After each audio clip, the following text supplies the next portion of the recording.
Hello and a very warm welcome to Weekly Current Affairs.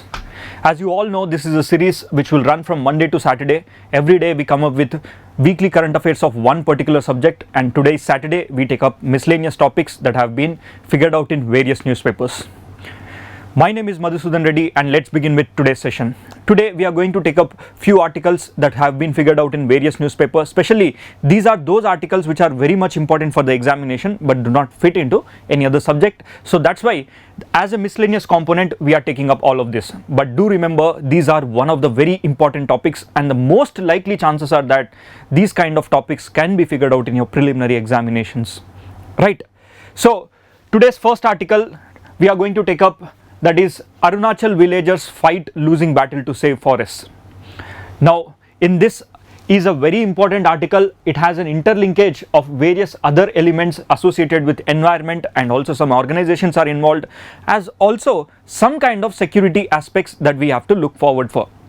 Now let me try to explain you the basics of this article or the background of this article.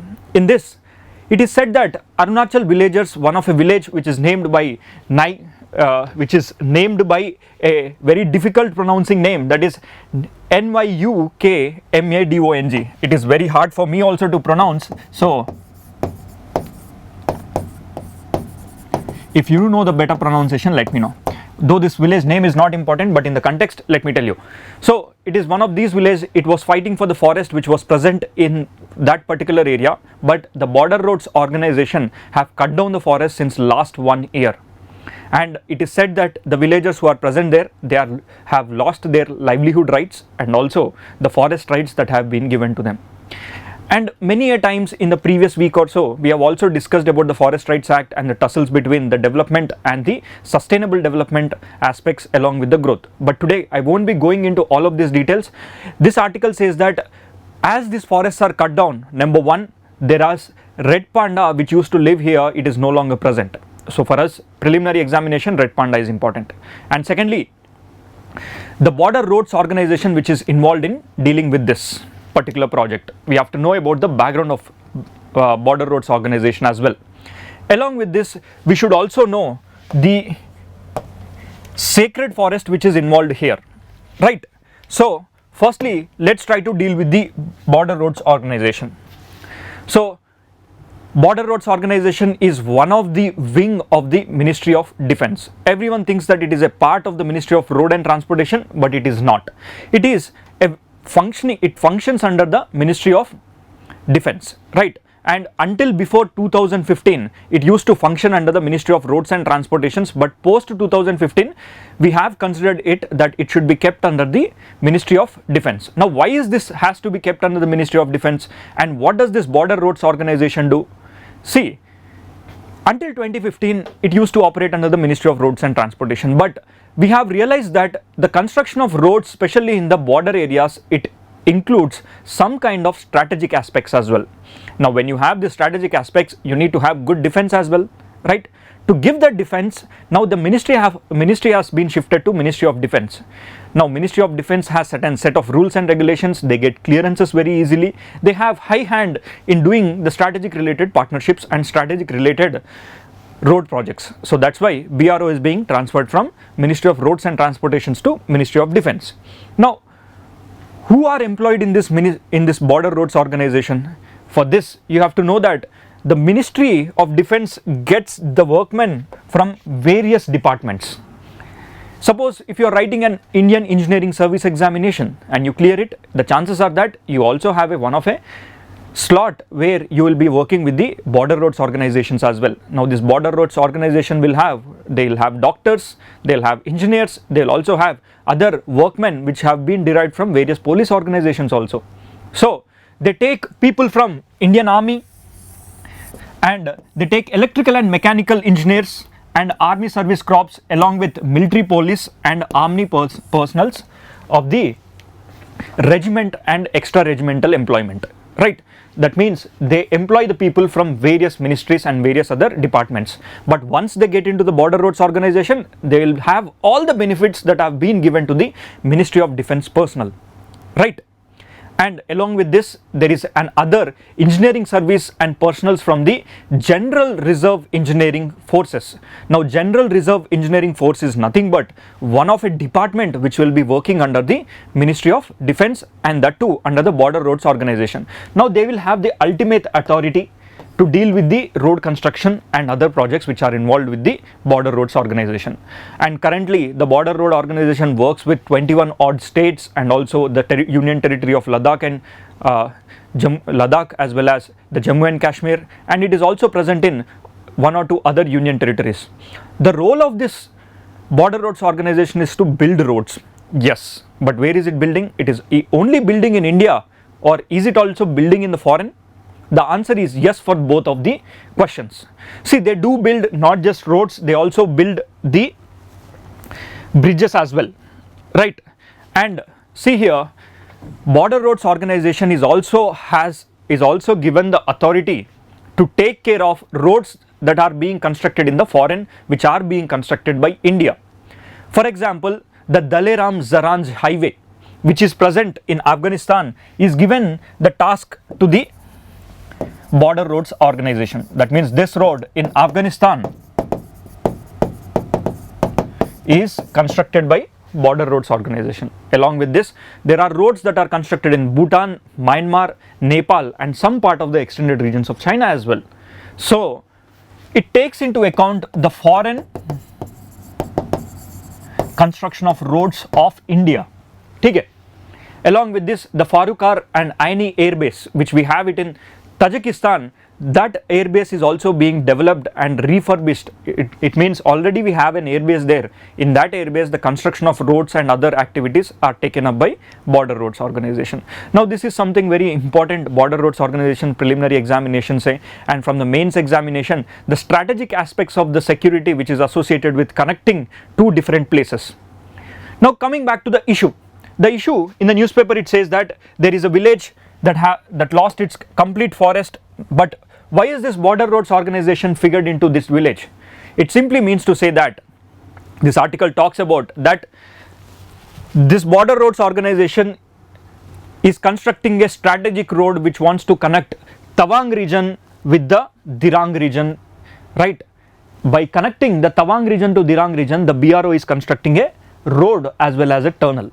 Now, when they are constructing this road, they have cleared the forest which is present in that village.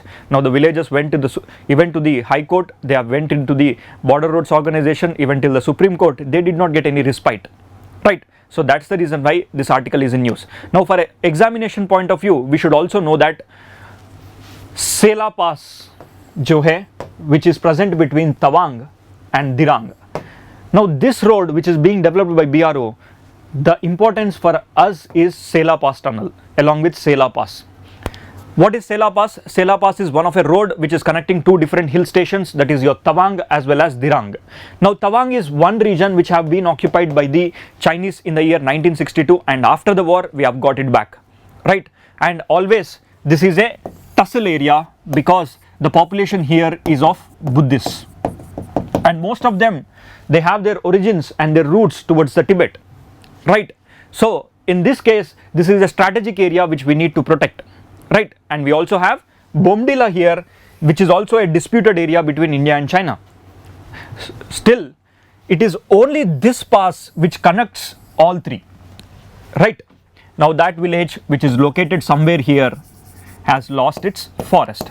Now, here the kind of questions that we can expect for the mains examination is, that is development versus the rights as well as the security. The issue or the stakeholders who are involved here are organizations as well as the villagers as well as the development aspect and the strategic security aspect. Now, we have to delve into these areas from various other angles, right? And also, let us quickly look into the importance as well as the preliminary aspects of Sela Pass. See, Sela Pass holds very much important for the Buddhist religious sites, because there are religious sites that are present in Tawang and Bomdila also. People travel from Tawang to Bomdila every now and then. They use this Sela Pass, right? And also there is a big lake that is called as Paradise Lake or also Sela Lake. That lake has some strategic significance. Along with it, it also has religious significance, right? and it is a high altitude mountain pass which is on an average present more than 8,000 to 9,000 meters height, and it forms the single and highly crucial connecting line between the Tawang and the West Kemang district. And this West Kemang district, this is where you have the Bomdila, right? Now come back. There is other important component while dealing with this particular border roads organization. They have cleared out all the forests which have come in between this village. Now when the forests are cut down, these forests are primarily which are dependent on bamboo. Okay. The forests that are involved there are shrublands and grasslands and bamboo forests. So when the bamboo forests have been cleared off, it is this red panda which have moved out from that area, right? So before we move any further, I would like to ask you a question here. If you know the answer, please comment in the comment sections. In which of the following national parks is red panda found? Number 1, it is Namdafa National Park, Nokrek National Park, Balprakram National Park, Kanchenjunga National Park, Neora Valley National Park, and Singalila National Park. So if you know the answer, please comment it down. I did not give any options here, but it is just for a awareness thing that red panda is found in all of these national parks. Okay. Now where are all these national parks present? These national parks are all present in the Himalayan regions, that too in the northeastern region, right? And what is the status of the red panda? The red panda status here, it is endangered. Today on an average there are 2,500 red pandas that are present, and this is one of the important indicator species.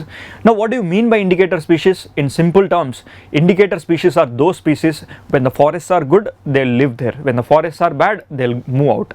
Now by finding out, if you see red panda in the nearby forest of your area in the northeastern, it is a significance that this red panda is present there, and also the forests are very good in condition. Right, now this is called as indicator species. Clear? Now where do they live? They live in the forest and shrublands. Forest which has shrublands along with bamboo. Their primary food is dependent upon, their primary food is bamboo, right? Now since last couple of years the UPSC is going into some niche areas jahan pe they are also asking certain characteristics of these animals. So in this context, let's quickly look into the characteristics of the animal here. I will not spend much time, we will quickly move on to this. Firstly, where do red pandas live? Red pandas in India, they do live on the regions that are present in the Himalayas, which are extending from all the way which into the Nepal and the some northeastern states that extends even into China and into the Myanmar as well. So here you need to know that Nepal, Bhutan, China and Myanmar, these are the countries where you will see red panda. And in India, you find most of these red pandas in the Himalayan regions, that too the Himalayan national parks, right? And all of these national parks I have shown you here, right? These are the 6 national parks. It is expected that red panda can easily be seen, right? And one important component here, red panda has an extra thumb. Now why does that red panda has extra thumb? It has that extra thumb because whenever it wants to move from one area to another area, as an evolutionary component, it got that extra thumb, right? They can hold more tightly, they can move with an ease when you have that extra thumb, right? Now, do they live in groups? The answer is no. They do not live in groups, but they are solitary animals. They keep on moving from one place to another place, and primarily they live on the trees. Now what do they eat? They eat the bamboo plantations and the flowers on the bamboo, right? They also eat the eggs of the birds and small lizards which are present on those areas, right? Coming to the threats that have been faced by the red pandas here you should know the threats are mostly associated with nesting trees. ठीक है, nesting trees, जितने भी nesting trees है in the northeastern region, usually they have been poached or they have been used it for the human purposes, right? Now when you take off those nesting trees which is generally the food of the red panda, when they do not get food, they move out from that area. So while moving out from that area, when they move out, it is generally said that the grassland areas flourish at a greater rate and they degrade by themselves, right? So the biggest problem of red pandas is the loss of nesting trees and bamboo trees in the eastern Himalayas. And in the recent times, there are some organizations like World Wildlife Fund as well as the Ministry of Forest and Climate Change. They have been working with the local communities there to work along with the cattle rearers and other organizations of the local panchayat to take care of these red pandas by not allowing people to enter into those areas where the red panda presence is there, right? Now we also have the Government of India program to protect the red panda, that is Protect Red Panda program. In the recent times, the program has been run in the northeastern region and it is a very successful program. Now how do red pandas use their tail? This is something of a very important and significant thing, that while red pandas move from one place to another place, they do not have that balance, but what do they do is they use the tail to balance themselves, and the thumb, the sixth finger, which it has an extra thumb that it will use, right? This is something of a very unique thing. You can call it as tidbit point. Now geographical habit, I have already told you the population is around 2500 odd species. Status endangered hai, and you already know that red panda has an extra thumb. Looking into the national parks here, Namdapha National Park jo hai, which is present in the Arunachal Pradesh, it is actually the bordering country between India and Myanmar. So this national park acts as a boundary line between India and Myanmar. The tussle here is that the demarcations and the boundaries, every now and then, it is this national park which creates the boundary dispute between both the nations, right? And the second national park which is involved in the article it talks about is Nokrek National Park. It is in Meghalaya, and other one is also in Meghalaya, that is your Balpakram. Your Nokrek National Park is present here. This is your Nokrek and this is your Balpakram. Along with this, in the Sikkim region, Kanchenjunga National Park. Okay. So these are one of the important national parks which will be figured out while dealing with the red panda, right? And our second article which we are going to deal with is the rubber industry. Since the COVID time periods, the industry is facing a downfall. Now why is it facing post-COVID? Why the rubber industry is facing a downfall? This is something, an industry, as an industrial aspect, we have to look forward. Number one, there are a couple of articles which have been figured out in the Hindu newspaper as well as in the Indian Express newspaper as well. So let us quickly read the heading here. We got a raw deal, rubber industry and seeks government help to tide over the crisis. So there is a crisis in the rubber industry and they are asking the help of the government, right? Now what is this kind of help which they are seeking from the government? Before we deal with this, firstly you have to know about the characteristics of this rubber industry, okay? And also the growing conditions of rubber, and what are the problems that have been faced by this rubber, that too post-COVID. For this you have to know that during the times of COVID there was a big crisis for the growth of rubber. Why?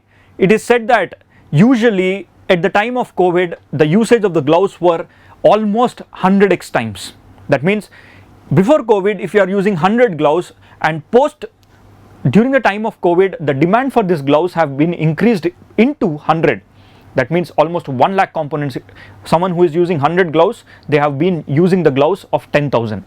So it is very important that during the COVID, rubber industry has flourished. Because of that, the price stabilization was also there and the price was flourishing then. But post COVID, the demand that has been raised during the COVID, there is a drastic fall after the COVID, right?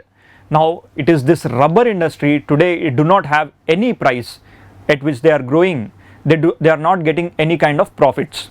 So this is the stress that the rubber industry is experiencing. Along with that, if you look into the automotive industry, for example, let us take this as a case. In this case, let's consider, just give me a minute.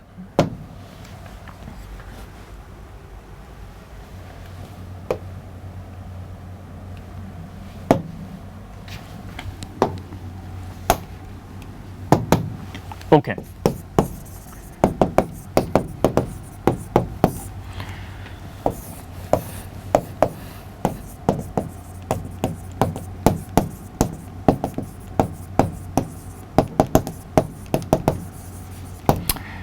Right, during the times of COVID, the demand for rubber is high. Why is it high? One, glove industry and hospital industry, they have been using it very, very adversely.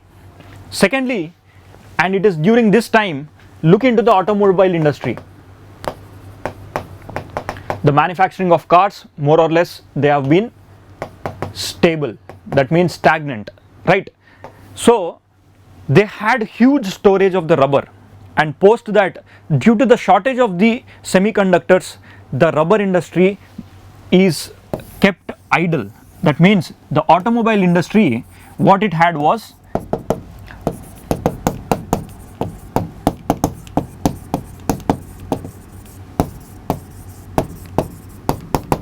the entire inventory was full, and this inventory which was full during the time of COVID, it is still being used. There are no new orders that have been put forward.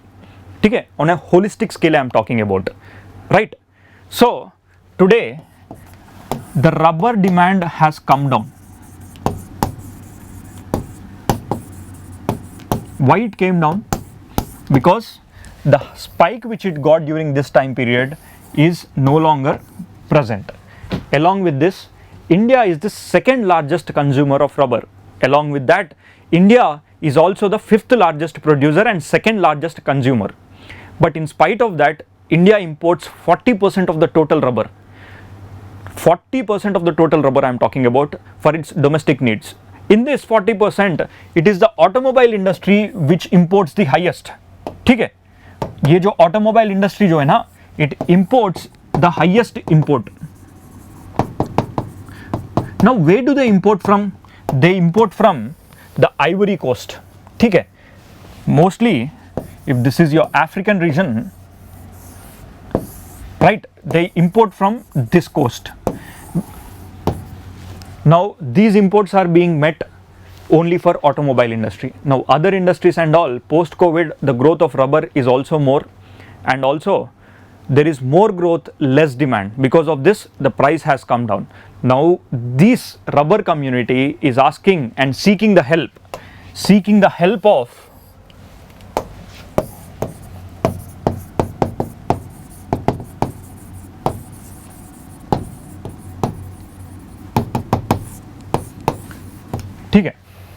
seeking help from government. Now what is this kind of help which they are seeking? They are seeking it for the price stabilization.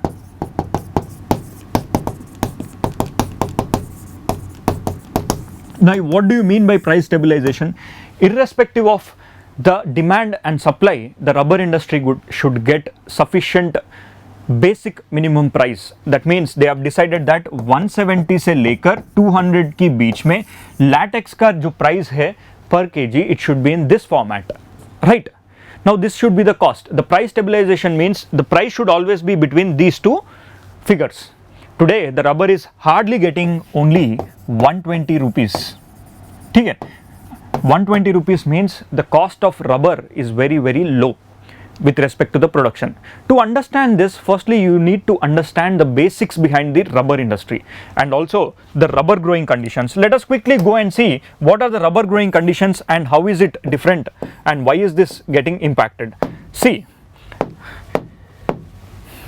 I am pretty sure everyone who is watching this, they are a product utilizing agency, or one or the other way you are using the products of the rubber. Without your knowledge or with your knowledge, rubber is generally extracted from these kind of trees. While you are extracting, the white component which you see is called as latex. Now when you extract this latex, after this n number of trees which will be extracting this latex, from this latex you will extract the rubber, right? Now in this you have to dry this latex and then you have to mold it, rub it, so, and there are sufficient number of byproducts for this rubber as well. What are these products? That also we will see. Now getting back to the growing conditions, rubber generally grows in a growing condition of subhumid tropical conditions. Now what do you mean by subhumid tropical conditions? Anywhere between 25 to 35 degrees and tropical climates होना चाहिए या subtropical climates होना चाहिए, right?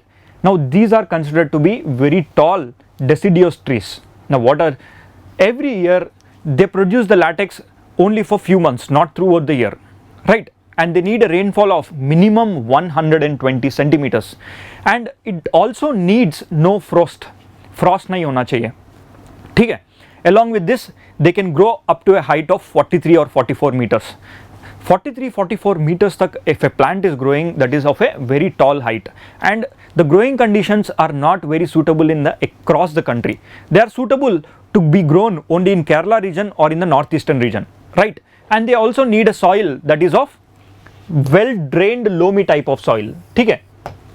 Now conditions, dry spells होना चाहिए. Dry spells means there should be sunny days along with rain. Sunny days again rain. Sunny days again rain. This is the type of conditions which it needs. Along with this, there should be low temperatures. So all in all, it needs a separate set of conditions which hardly we see in India in the Kerala region as well as in the northeastern region, right? Even during the northeastern time recent times you will also come across to see the articles that growth of plantations in northeast, which the government has taken up a project that in the next 5 years they wanted to double the growth of the rubber plantations. What they did was the flourishment of the nurseries you got to see in the Kerala. Now why did you see the flourishment in Kerala? It is because the nurseries of the rubber plantations are present in Kerala. All these plantations are now being transported to the northeastern region. So they wanted to double the rubber plantations. But while the government wants to double the production of the rubber, at the same time the government should also take the protection, give the protection to the price of this rubber as well. So for that, price stabilization scheme jo hai na, it is very, very important for us, right? Now let us try to understand the conditions. Once you start to grow a rubber plantation, it is a plantation crop. That means only after 7 years, today you plant the rubber and after 7 years you will get the product. And once it starts to give the product, it will give until 25 to 30 odd years. Now that is the lifetime of a one single rubber tree, right? After that, 7 years, every now and then you will get this rubber. Seasonally you will get it. So the farmers who are dependent upon this, they are dependent upon this particular plantation. Now they do not have any other alternative methods where they can switch their crop, right? So if the rubber today is not giving price, can the farmer quickly switch that crop? The answer is no. So they are in a trap, right? The rubber plantation farmers jo hai na, they are in a trap. So to get out of this trap, what they are asking for price stabilization, along with that minimum support price for even the rubber plantations as well, right? Now this is the issue.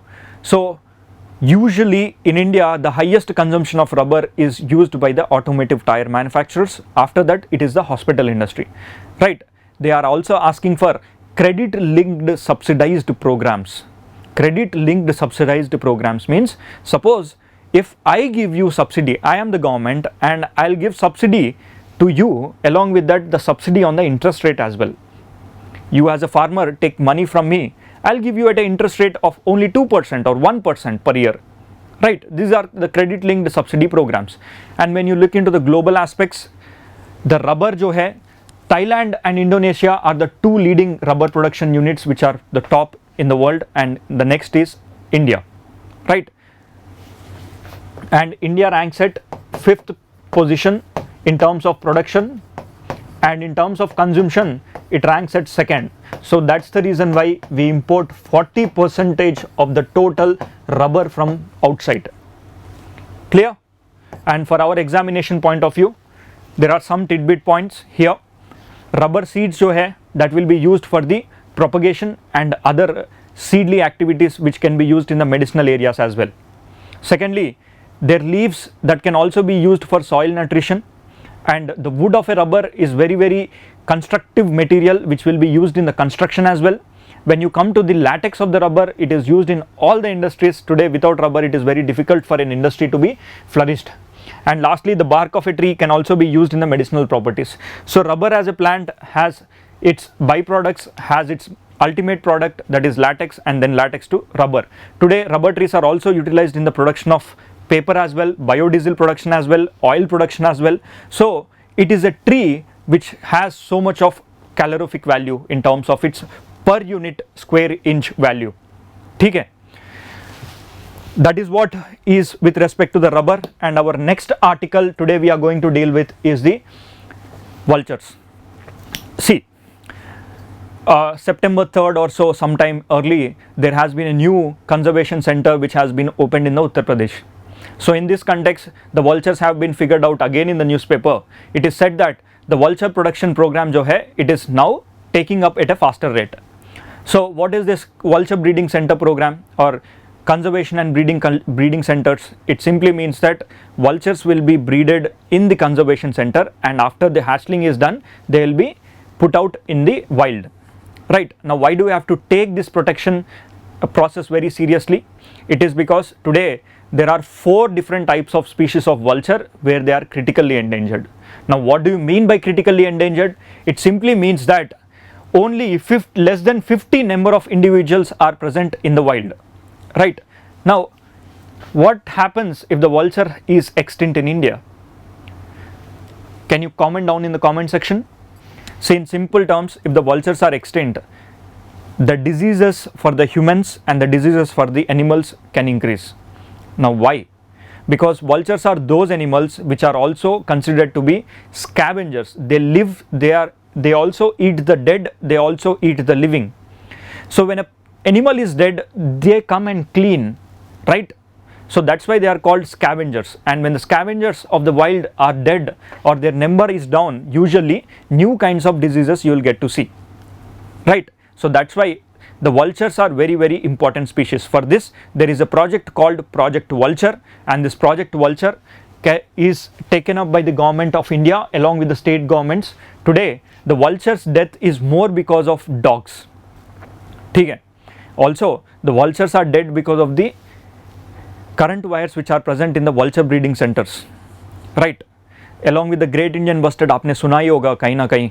Great Indian Bustard also has similar kind of threats, right? So let us quickly look into which species are critically endangered and what species are present in India. See, in India there are total 9 different types of vultures. Out of all of this, what we have to remember is the 4 critically endangered types of vultures. Here, first type of vulture that is critically endangered is red-headed. Okay. The second critically endangered vulture is slender billed vulture.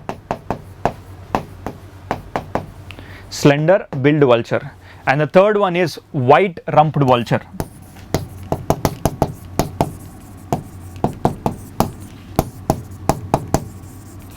The last one, Indian long billed vulture. So these 4 vultures very, very important for our examination. So if they are critically endangered, that means hardly less than 50 individual species are left. So it is very important for us to protect these species, right? And in India all the 9 species are present, right?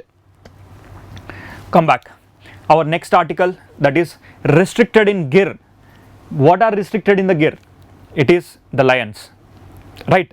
Lions are very much restricted to the Gir. These kind of articles I have also taken up in the past, but why am I taking it today again? Because they have figured out in the Down to Earth newspaper. Along with this, today is also a very important day because India got back its 70 years lost species which is present in the wild, that is cheetah. See, look here, this is a live article which you get to see here, that today is the Honorable Prime Minister Narendra Modi's birthday also. So on his birthday he is releasing the cheetahs into the wild. Now where is he releasing these cheetahs? He is releasing the cheetahs into the Kunopalpu Tiger Reserve, right, or the Kunopalpu Wildlife Sanctuary. So a live commentary is also going on. It is currently taking place as you are watching me now, right? So let's see what exactly is the relationship between the Kunopalpu Tiger Reserve and also the introduction of cheetah program, and why introduction of cheetah is a big problem to lions, right? So in all of this, firstly you have to understand that the population that is present in the Gir National Park of respective lions is more. See, this is a down to earth article which says that despite ample scientific evidences and a Supreme Court order to translocate lions from Gir forest to Gujarat to Madhya Pradesh, Kunopalpu National Park, the shift to establish a second wild population has not happened. Now what is this shift in the second wild population and why the Gujarat government did not allow the translocation of this lions from Gir National Park to Kunopalpu National Park? Firstly, Gir National Park is present in the Gujarat and Kunopalpu National Park is present in the Madhya Pradesh, right? So this article also says that the carrying capacity of a particular wild species is no longer viable. Firstly, there are big threats that are present in the Gir National Park, especially for the lions. Now what are these threats? Firstly, the cyclone threats. Every now and then, if there are cyclones in the Arabian Sea, at times the cyclone also has the potential to enter into the Gujarat areas also. And if you see, the Gir National Park is present in this location. Just a minute.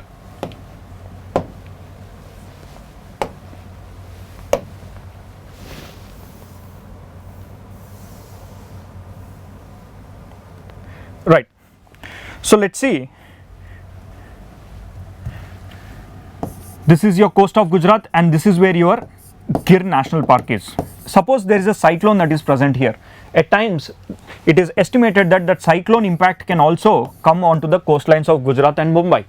Likewise, since 2020, due to the climate change phenomena, the cyclones that are present in the Arabian Sea, they are also started to come into the Gujarat as well. So because of this, the national park which is present across the coastlines, near to the coastlines, this national park is under threat. Now the population, if you see, population of lions here, they have grown multifold. So there is a community called Maldari. Maldari community lives along with the lions in the Gir National Park area.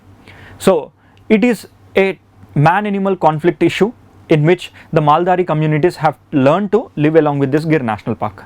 Now, because of the increase in the population of the lions, it is said that the national park territorial area will be broadened and widened. Right? Let me explain you in a different way.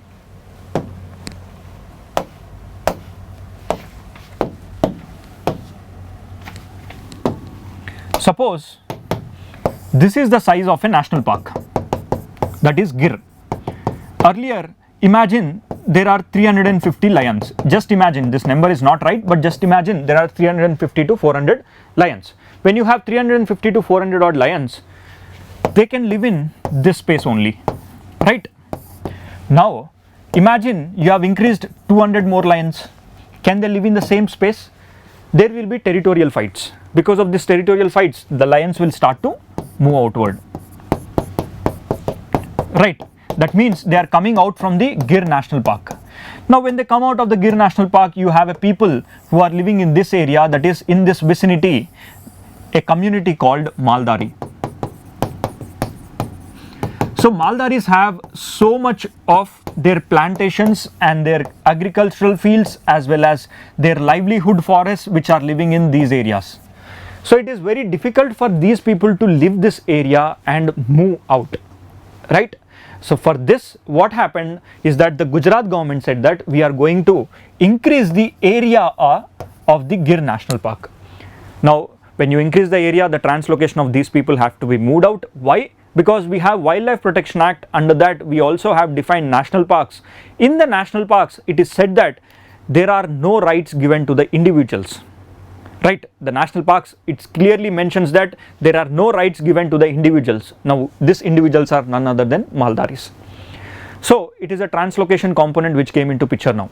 So that's the reason why once the central government has suggested that why can't we shift the Gir National Park lions which are present here to an other national park which is present in the Madhya Pradesh as Kuno, right? But here in the Kuno, today we bought cheetahs. Now these cheetahs are critically endangered. We are experimenting a project. If you bring out those lions and put it into the Kuno Palpu Tiger Reserve, what happens here? It is estimated that cheetahs can also be under trouble, right? And cheetahs itself is another project which is very, very important for the examination. We bought these cheetahs from Namibia. So today our Honorable Prime Minister is releasing them into the wild. Clear? Now let's see the challenges that are associated with the upcoming issues. Now the biggest challenge here is number one, that is extension of Gir National Park along with versus the Maldari community.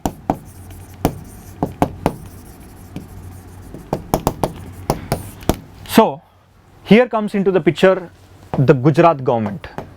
Why is the Gujarat government not allowing the lions to be moved out of this area to another area? It is because when you think of Gujarat, usually you will anyway see a picture all time. You think of Gujarat, you will have a picture of lions, and these lions are pride to the state of Gujarat, and they are the tourism attractions for many people who are coming around. And also the state of Gujarat takes the pride that it is the only state in India which has lions in them, right? So they do not wanted to lose that pride, directly or indirectly. So because of that, the translocation of Gujarat lions have never been happened.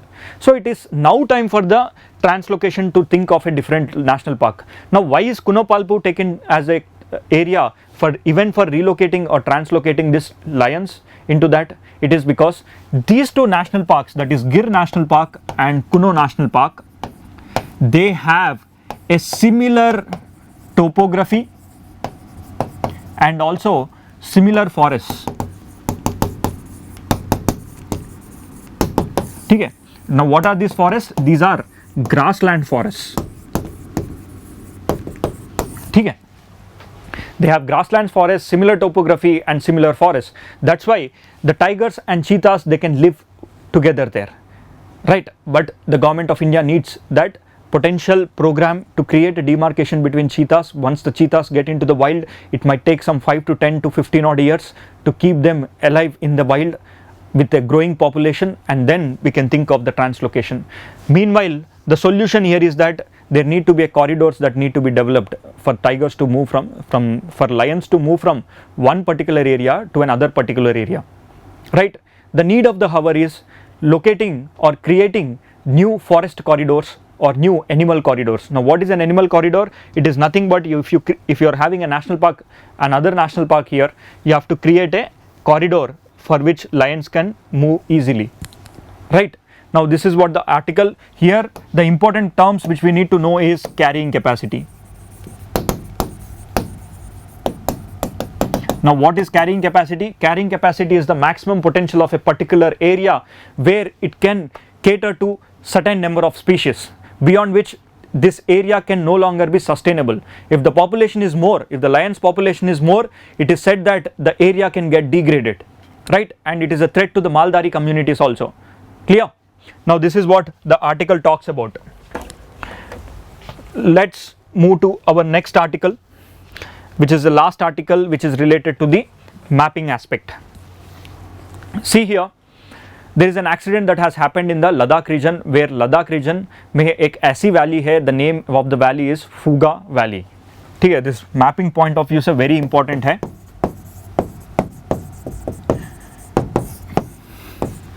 This Fuga Valley, the ONGC has come up with a project to generate a hot spring, which is they wanted to convert that hot spring into a hydrothermal energy. Now what do you mean by hydrothermal energy? Imagine you have an area and this is a lake or a water rich area from which they have a deep down vent from the interior of the earth, where this is your volcanic activity or hot gases that comes out of the particular area, right? And this is your Ladakh. Now when you construct a project here, if you want to construct a project and generate electricity using this hot gases when they come out from the spring, now this is what is called as hydrothermal energy, which is associated with geothermal fluids. Okay, geothermal fluids. Now by using this geothermal fluids, you are generating the energy. Okay.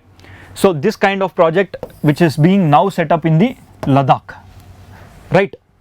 So while setting up, there was an accident that took place. Because of this accident, there is no injuries, but environmental damage is very, very high there.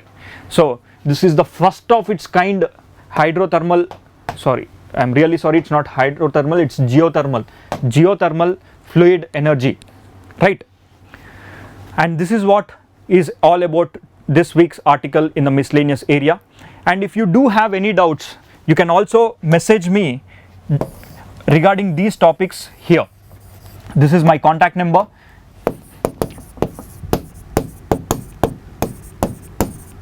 You can message me regarding these doubts, right?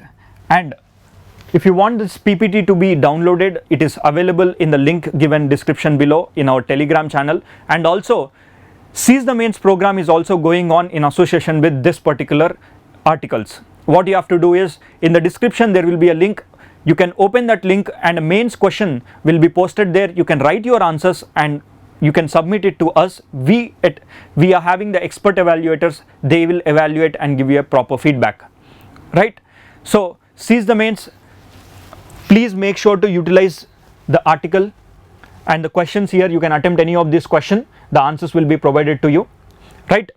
Thank you and see you guys next week on next Saturday.